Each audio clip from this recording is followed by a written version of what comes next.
ओ काका कुठं काय यार, एखादा पेशंट जर मग सिरियस असेल तर ह्या रस्त्यावरून कसं जाणार? लाल परी, लाल परी बाबा, ही लाल परी बघितली का मला माझे कॉलेजचे आणि हायस्कूलचे दिवस आठवतात. अरे बापरे, हे काय झालं? गाडी बघा, रिक्षा पलटली खाली. नमस्कार मित्रांनो, कशा आहात तुम्ही सर्व? तर मी रोड मग तुमचं स्वागत करतो माझ्या आजच्या एक नवीन व्हिडिओला. तर मी मित्रांनो आलोय गावाला आणि पुढे धुकं बघा कसलं एकदम खतरनाक वाटतंय, लय डेंजरस वाटतंय एकदम. इतकं दुखाय ना बाबा, काय विचार नको. आणि हातात ग्लोव्ह बीज काय नाही, असे हात आहे ना आकुसलेत माझे. आता आहे ना तुम्हाला एक दुखायची सर करून दाखवतो थांबा. आणि आता वळणं बिळणं आता असं येते ना रप्पा रप्पा, बघत जावा. Oh my God. आणि रस्ता बघा, असा चढावालाच रस्ता खराब आहे, काय सांगू तुम्हाला. अरे धुकं गायब, अरे बाप रे, कुठे गेलं धुकं? गायब झालं मित्रांनो, तेवढंच होतं धुकं. मला वाटतं काय पूर्ण धुकं असेल, तो मला मस्त एकदम धुक्यामध्ये घेऊन जाईल, एकदम असं वाईब होईल. कसलं बाबा, जे होतं जे विचार करतो ते गोष्टी होतच नाही मुळात. टर्न बघा कसले खतरनाक मध्ये आहेत ना, एकदम डेंजर. ओ माय गॉड, गाडी आता सरकली होती खड्ड्यावरनं. हो, सकाळ सकाळ असं यायला ना खूप भारी वाटतं आणि खूप मस्त वाटतं ऍक्च्युली. खरं सांगतो, माइंड आहे ना पूर्ण फ्रेश होऊन जातं, पुरा पुरा माइंड वॉश. काय गरज नाही कोणाची बोलाय बिलायची, असं फक्त सकाळचं फिरा एकदम थंडीतून. आणि ते जरा थोडंसं लाईफ आहे ते जरा एक्सप्लोर करा तुमचं. आणि जे लोक मुंबईतून गावाला येतात ना, ते आहे ना मुंबई सारखं जेवून गावाला झोपतात.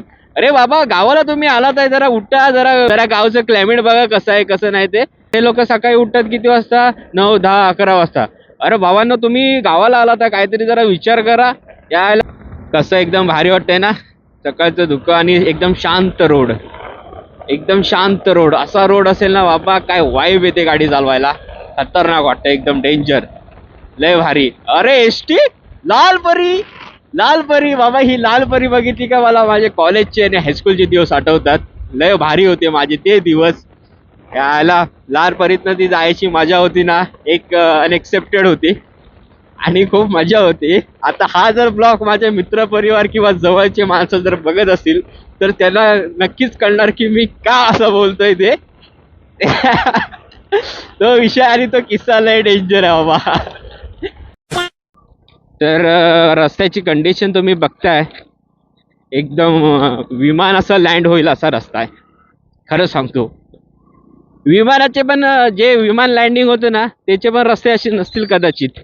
जे आमच्यासारखे असे रायडर लोक आहेत ना, त्यांच्यासाठी असे रस्ते केलेले आहेत. काय बोलायचं. तो मी रस्ता कुठे आहे आणि मी गाडी चालवतोय कुठून बघा. एवढा हार्ड विषय, एवढा हार्ड. कसं काय जमतंय ह्यांना लोकांना एवढं क्लीन रस्ता करायला? हे देश सुधारलाय आपला, काही बोला. कसं जाणार ह्या रस्त्यातून? आणि जर उशीर झाला तर काय करणार? एखादा पेशंट जर मग सिरियस असेल तर ह्या रस्त्यावरून कसं जाणार? हे एवढा साधा कॉमन सेन्स नाही ह्या लोकांना. ह्याला करा की जरा चांगलं. आता काय करणार, जाणं तर गरजेचं आहे. रस्ता कसं असतं, जायला तर पाहिजेलच आहे. अगर रास्तों की परवा करूंगा तो मंजिल पुरा मान जाएगी ना, म्हणून जावं लागतंय. आता चांगला रोड आलेला आहे, ऑफ रोड गेलेला आहे, आता चांगला रोड आलाय. तर आता आपण कासवाच्या गतीने नाही, तर आता आपल्याला जायचंय सशाच्या गतीने. त्यामुळे आता मी सशाच्या गतीने चाललोय. हे बघा बाय, मध्ये मध्ये हे पॅच मारलेलीच आहेत, काही पण बोला, पण आपली गती काही कमी नाही व्हायची. कारण आपल्याला बरोबर 8 वाजेपर्यंत जायचंय. आता वाजले 7:15. आपल्याला 8 वाजता रत्नागिरी टच झालंच पाहिजे. तर मी आता गावाला का आलो माहिती का तुम्हाला? माझा आला होता मामा, की बोलला य मी येणार आहे रात्री, तर तू पण ये. म्हटलं ठीक आहे मी येतो, पण मी सकाळी म्हटलं कामावर येणार. हा म्हणतो ठीक आहे जा तू, मी थांबतो. मग आता काय करू. असा विषय. पण जेव्हा जेव्हा माझा मामा येतो ना, ऍक्च्युली मी मामाकडे जास्त असतो, पण जेव्हा जेव्हा माझा मामा येतो तेव्हा तेव्हा मी नक्कीच जातो त्याच्याकडं. कारण माझा मामा माझा जीव आहे, असा विषय आहे. मामाचा एक फोन आणि भाचा नाही गेला तर असं होऊच शकत नाही. भाच्याला जाणं खूप गरजेचं आहे, कारण मामा आपला खूप दिलदार आहे, त्यामुळे काही विषय नाही आपला. मामा मामा सॉरी, आपल्या आयुष्यातला आहे ना एक मौल्यवान धातू आहे आपल्या आयुष्यातला. माझं अख्खं लाईफ मामाकडेच गेलंय, अजून पण जातोय. अजून किती वर्ष जाईल पुढे, मी जोपर्यंत जिवंत आहे तोपर्यंत ते जात राहील. माझा मामा फक्त मामाच नाही माझा, तर एक माझा मित्र आहे आणि एक माझा मोठा भाऊ आहे. तर आम्ही भावासारखे राहतो, नाही मामासारखे राहत. आम्ही मित्रासारखे राहतो, भावासारखे राहतो. मामा भाच्याचं नातं कमी असतं आमचं, पण भाव आणि मित्राचे नातं आमच्याकडे खूप जास्त आहे. आम्ही त्या नात्याने राहतो, तसं राहतो. आणि जसा मामा आहे माझ्याकडं, बाकीच्यांचे मामा असतील कंस किंवा शकुनी, पण माझा मामा हंबीरराव मोहित्यांसारखा आहे, माझ्या पाठीशी कायम खंबीर. त्यामुळे आपल्याला कोणची भीती नाही ना, आपल्याला कोणाची गरज नाही. त्यामुळे आपण कायम टॉपवरच असतो.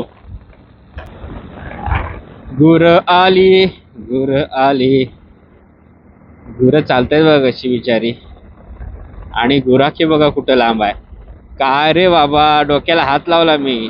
गुरं एवढी लांब, गुराखी दादा काका कोण असेल ते इकडं लांब. काका तुम्हाला काय कळतंय की नाही, पुन्हा गाडी वगैरे आली असती तर आता केवढा मोठा लफडा झाला असता. जर गाडीच्या चालता चालता मनात आलं मी इकडं जाऊया, तर बाई आमचं काय व्हायचं. आम्ही गेलो ना डायरेक्ट हॉस्पिटलला. हा टर्न आहे ना खूप डेंजर. अरे बापरे, हे काय झालं. गाडी बघा, रिक्षा पलटली खाली आईच्या गावात. मी आणि बोलते हा रोड डेंजर आहे, हा इथला टर्न आहे ना, डायरेक्ट फास्ट गेलात ना की जमत नाही. कारण माझ्यासमोर असे बरेच जण गेले ह्या टर्नला. अरे मी जाऊ कुठून, काय फोर्स दादा, काय बोलणार यांना. रस्ताच ब्लॉक करून टाकतात. मी पण येतोय, माझा पण विचार करा. कसं बोलायचं यांना आता. हेल्मेटमध्ये यांना ऐकायला जात असेल, पण म्हणून ते ब्लॉग बघितला नाही तर बघितला नाही, नंतर मला कमेंट तरी करतील की हा सॉरी भाऊ म्हणून. नंतरच्या वेळेस नाही चुकी होणार. हिरवी परी आली, लाल परीवर हिरवी परी, ही कुठली आली. अजब अजब गोष्ट आहे ही सगळी, अजब. याला काय रे बाबा, लय भारी. पाणी रोडवर पडलं असेल ना तर माझी लय फाटते गाडी चालवायला. पाणी असेल किंवा जेव्हा रोड करतात तेव्हा जी बारीक खडी टाकतात ना, तेव्हा पण माझी गाडी चालवायला फाटते, एकदम खतरनाक मध्ये फाटते. काय सांगू तुम्हाला. अरे गाडीचे टायर असले स्लिप मारतात ना बाप्पा, लय डेंजर डेंजर हालत होऊन जाते आता. अरे ऑफरोड ऑफरोड ऑफरोड, काही बेकार विषय ऑफरोडचा. चायला एवढा ऑफरोड. आपण जाणार साईटूनच, किती पण काय पण असू दे. बाबा रिएक्शन बघा कसली दिसत आहेत एकदम. स्पीड ब्रेकर येतात ना चायला, ज्यांनी कोणी स्पीड ब्रेकरचा शोध लावला त्याला आणा, खरंच आणा चायला. ओ काका कुठं काय तुमच्या, एकदम बेकार रे काकाचा विषय. असं काय आलं ना का माझ्या तोंडात नाही ना असे अपशब्द बाहेर निघतातच. काय बोलणार या लोकांना, सोडा जाऊ दे, काय विषय नाही. आपल्याला भांडण नाही करायचे, आपल्याला प्रेम द्यायचं लोकांना. ज्यांची भांडणं करायची इच्छा आहे तरी पण त्यांना आपल्याला प्रेम द्यायचं आहे. प्यार करते रहो बरसाते रहो, एक दिन दुनिया आपसे प्यार करेगी, असा माझा विषय आहे. तर मी आता आलोय घरी. तुम्हाला व्हिडिओ आवडला असेल तर व्हिडिओला लाईक करा, शेअर करा, सबस्क्राईब करा. तर भेटूया आणखी एक नवीन अशा इंटरेस्टिंग व्हिडिओमध्ये. तो चलो मिलते हैं अगले एक नए इंटरेस्टिंग ब्लॉग में. तो जुड़े रहना रोड मंक के साथ. तब तक के लिए बाय बाय.